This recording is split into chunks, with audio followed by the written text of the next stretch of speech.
नमस्कार मंडळी, Buldhana film society या युट्यूब चॅनल मध्ये आपल्या सर्वांचं सहर्ष स्वागत आहे। तर मंडळी, आजचा आपला विषय आहे लाईट, साऊंड, कॅमेरा आणि ऍक्शन। यस, ही सगळी ऑर्डर्स देणारा दिग्दर्शक अर्थात डायरेक्टर अर्थात निर्देशक, चित्रपटाचा दिग्दर्शक याविषयीच आज आपण बोलणार आहोत। दिग्दर्शक म्हणजे नेमकं काय बाबा? तर अतिशय कल्पक, अतिशय काल्पनिकपणे, अतिशय समंजसपणे, अतिशय हुशारीने जो चित्रपटाला योग्य ती दिशा देतो, योग्य तो मार्गदर्शन करतो, त्याला दिग्दर्शक म्हणतात। बरेच लोक म्हणतात की दिग्दर्शक काय करतो नेमका? कॅमेरामॅन कॅमेरा ऑपरेट करतो, अभिनय करणारे अभिनय करतात, सेट लावणारे सेट वगैरे लावतात। दिग्दर्शक काय करतो? कॅमेराच्या उभे मागे उभा राहतो आणि फक्त एवढंच म्हणतो, रोल कॅमेरा, साऊंड, ऍक्शन आणि कट।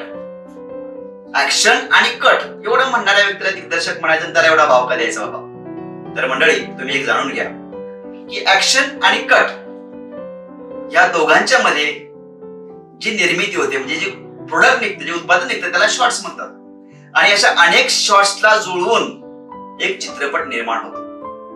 आणि या शॉर्ट्सला म्हणजे योग्य त्या ठिकाणी कुठे कट बोलायचं, कुठे ओके बोलायचं आणि कुठे सुरुवात करायची, याचं शॉर्ट डिव्हिजन केलं जातं। आणि शॉर्ट डिव्हिजन ज्याला जमतं, हे शॉर्ट्स बरोबर योग्य त्या रीतीने जुळवणे ज्याला जमतात, ज्याला मांडणे जमतात, त्याला दिग्दर्शक म्हणतात।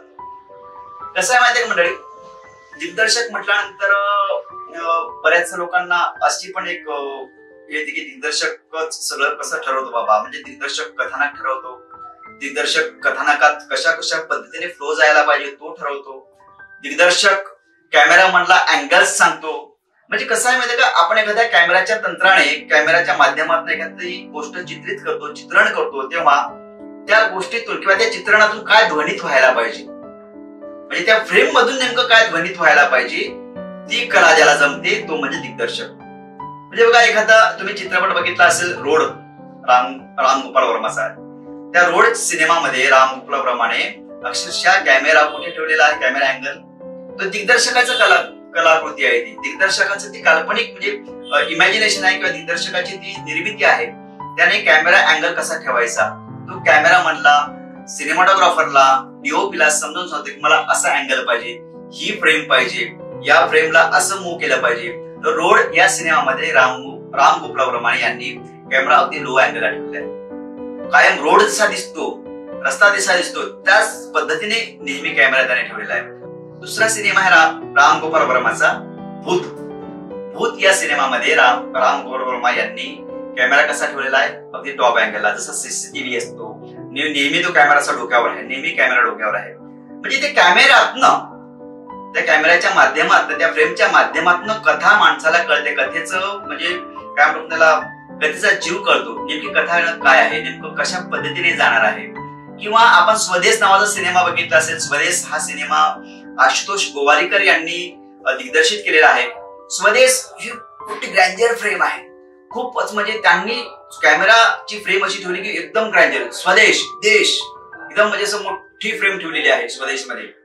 तर ह्या अशा वेगवेगळ्या पद्धतीचे दिग्दर्शकाचं कल्पकता असते, त्याची ती इमॅजिनेशन पॉवर असते, त्याची जी काय म्हणू आपण त्याला, त्याचं विजन असतं, त्याचं व्हिज्युअलायझेशन असतं।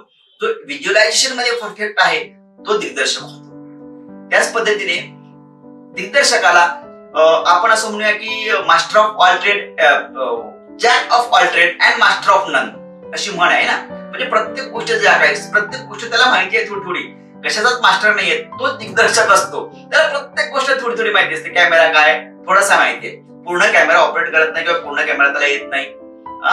त्यानंतर एडिटिंग काय त्याला माहिती आहे, त्यानंतर म्युझिक कसं असावं हे त्याला माहिती आहे, त्याच्यानंतर कपडेपट कसे असावे, त्याच्यानंतर पात्र कशी असावीत, पात्रांची निवड कशी करावी, हे सगळं त्याला माहिती आहे।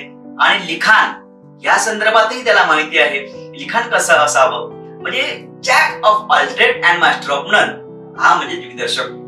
तर आपण एक थोडक्यात म्हणूया कॅप्टन ऑफ द शिप। म्हणजे कॅप्टन ऑफ द शिप म्हणजे एखाद्या शिपचा कॅप्टन जो असतो, त्याच्यावर सगळ्या शिपची जिम्मेदारी असते, त्याच्यावर सगळ्या शिपची जबाबदारी असते। असं नाही की कॅप्टन आहे म्हणून तो सगळीच कामं कॅप्टन शिपवरची करतो.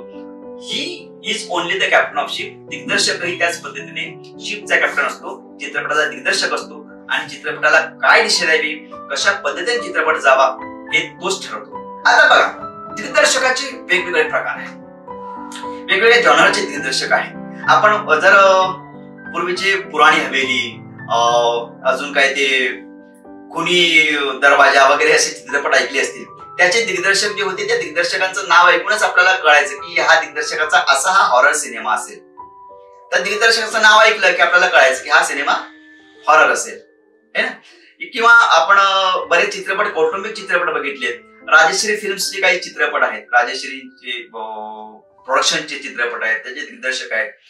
ते दिग्दर्शक आहेत, त्यांचे चित्रपट सूरज बडजात्या, त्यांचे चित्रपट आपल्याला माहिती आहे की यांचे चित्रपट कौटुंबिकच असणार, है ना. असे अनेक लोक जे आहेत, दिग्दर्शक आहेत, त्यांचे वेगळी जॉनर आहे, वेगळे पठडी आहे, ते त्या पद्धतीचे चित्रपट करतात. प्रियदर्शन नावाचा आपला दिग्दर्शक आहे, बॉलिवूडचा चांगला नावाजलेला दिग्दर्शक आहे. या दिग्दर्शकाचे सिच्युएशनल कॉमेडीवर चित्रपट असतात, म्हणजे जी कॅमेरा फ्रेम अशी असते, तो अशा पद्धतीने फ्रेम लावतो, त्या फ्रेमच्या माध्यमातूनच विनोद घडतो, सिच्युएशनल कॉमेडी घडते आणि तो त्या पद्धतीने तो कॅमेरा ऑपरेट करतो, त्या पद्धतीने त्या चित्रपटाचं दिग्दर्शन करतो.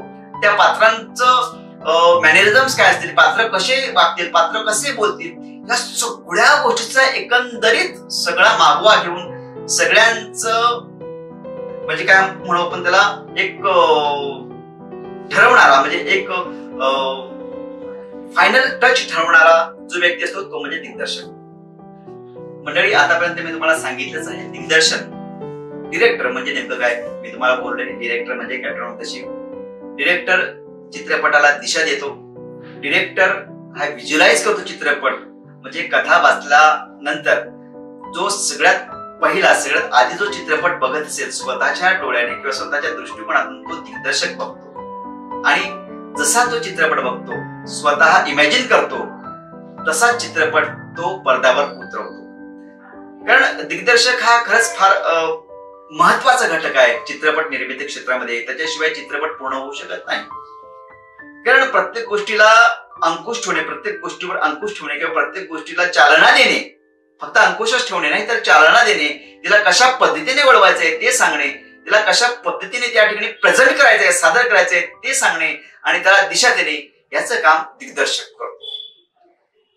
जर दिग्दर्शक चित्रपटाला नसता तर काय झालं असतं, कोणी कुठेही पळालं असतं, कोणी कुठेही कॅमेरा फिरवला असता, है ना. म्हणजे कोणीतरी अंकुश ठेवणारा, कोणीतरी चालना देणारा, कोणीतरी दिशा देणारा जर का असेल तर ती गोष्ट योग्य मार्गाने जाते आणि तिचे योग्य निर्माण होतं त्या गोष्टीतून. तसंच चित्रपट योग्य तो निर्माण होतो दिग्दर्शकाने.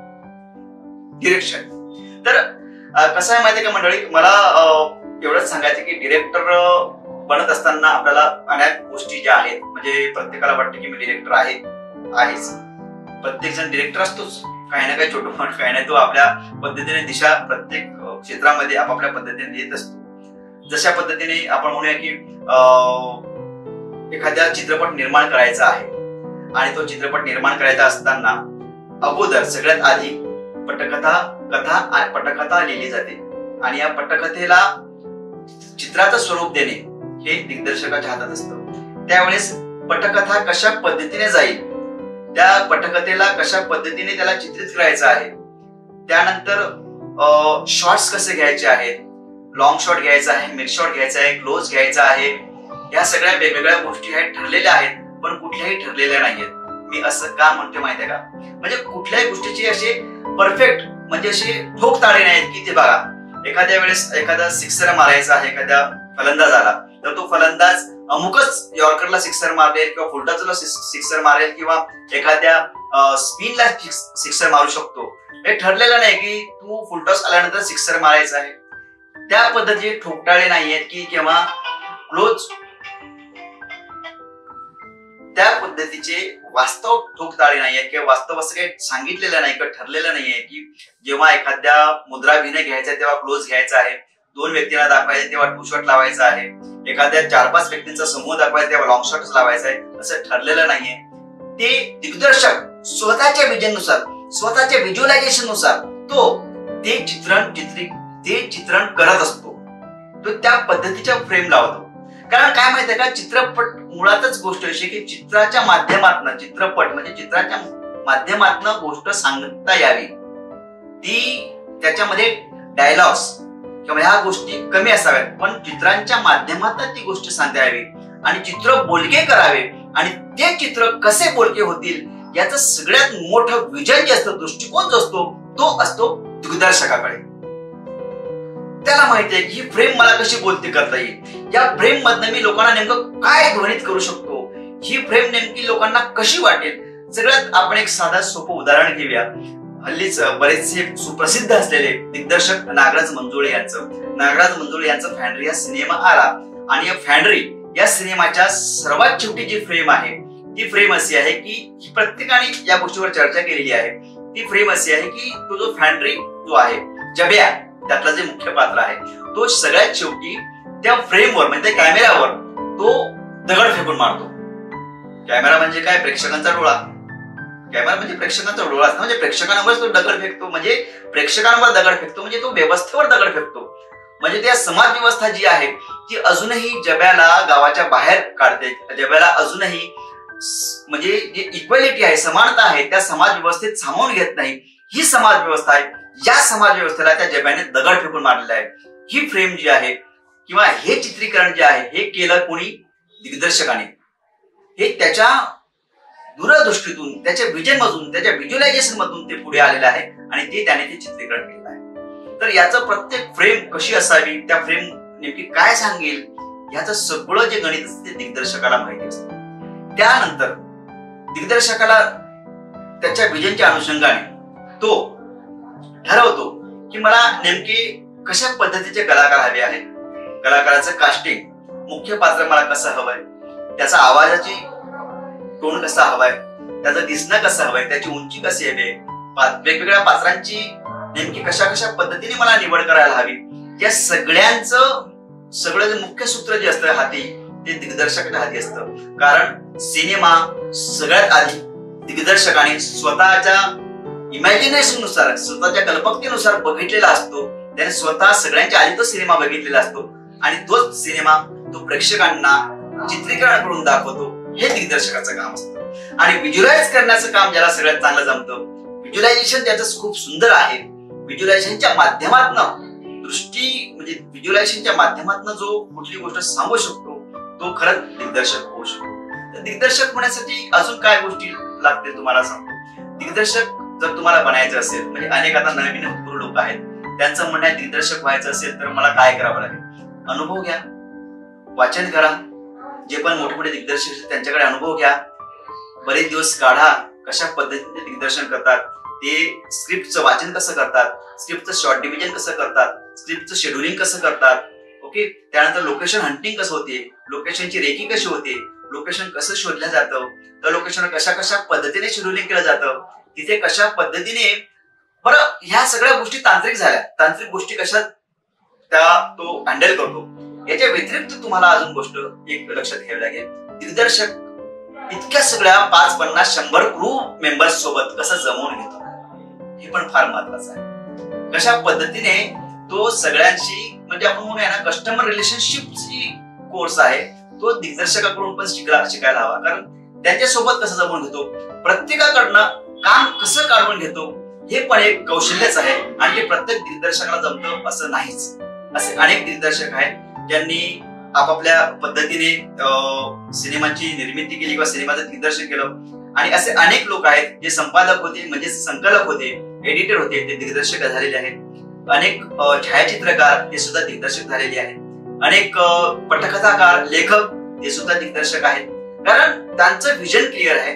त्यांना कळतं की मला नेमकं काय हवं, प्रेक्षकांना काय हवं आणि मी नेमकं काय दाखवायला हवं, या कथेला नेमकं काय सांगायचं आहे, या कथेचा मर्म काय आहे, या कथेला, या कथानकाला नेमकं काय उद्दीप्त करायचं आहे, काय नेमकं समाजासमोर यातून मांडायचं आहे. आणि ते मांडण्यासाठी दिग्दर्शक त्या तोलामोलाचा किंवा त्या विजनचा लागतो, त्या दृष्टीचा लागतो आणि त्याच्याकडे ती दृष्टी असावी लागते, त्यालाच दिग्दर्शक म्हणतात.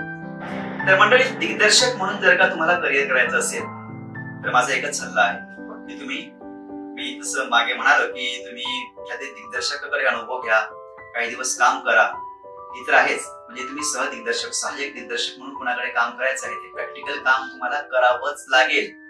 त्याशिवाय तुम्ही दिग्दर्शक होणं कठीण आहे. पण त्याआधी जर का तुम्हाला असं शास्त्रशुद्ध, तंत्रशुद्ध प्रशिक्षण हवं असेल आणि त्यासाठी आपल्या भारतामध्ये अनेक प्रशिक्षण संस्था आहेत ज्यामध्ये तुम्ही दिग्दर्शकाचं प्रशिक्षण घेऊ शकता. त्यापैकी FTI आहे पुण्याला, त्यानंतर विस्लिंगवूड आहे, त्यानंतर सत्यजित रेची इन्स्टिट्यूट आहे. अशा एक ना अनेक इन्स्टिट्यूट आहेत, असे अनेक प्रशिक्षण संस्था आहेत ज्यामध्ये तुम्हाला दिग्दर्शक बनण्यासाठीचं जे प्रशिक्षण आहे, जे औपचारिक प्रशिक्षण आहे ते मिळतं. त्या अनुषंगाने त्यासोबतच दिग्दर्शकाला दिग्दर्शक म्हणून तांत्रिक शिक्षण मिळतंच, सोबतच व्यावसायिक त्याने दिग्दर्शक म्हणून स्वतःला सिद्ध करायचं आहे.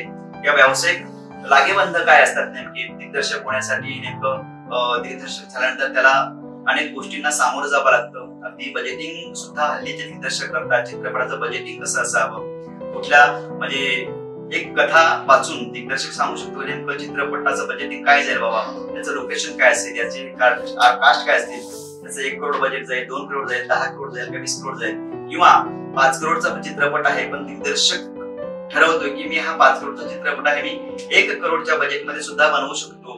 ते व्यावसायिक गणित सुद्धा त्याला कशा पद्धतीने हाताळता येतील ते सुद्धा प्रशिक्षण त्याला प्रॅक्टिकल मार्केटमध्ये किंवा अनुभवातूनच शिकायला मिळेल. तर आपल्याला जर का खरंच दिग्दर्शक व्हायचं असेल तर या प्रशिक्षण संस्थेमध्ये प्रशिक्षण घ्या तंत्रशुद्धपणे आणि कुणाकडे तरी दिग्दर्शकाकडे प्रॅक्टिकल नॉलेज घ्या. त्या व्यतिरिक्त अजून मी सांगेन, जर तुम्हाला असं वाटत असेल का मला दिग्दर्शक व्हायचंय तर स्वतःकडे बघा. आपण अॅनालाइज करू शकतो का? आपण त्रयस्थ होऊन एखाद्या गोष्टीकडे बघू शकतो का? आपण आपलं वाचन आहे का?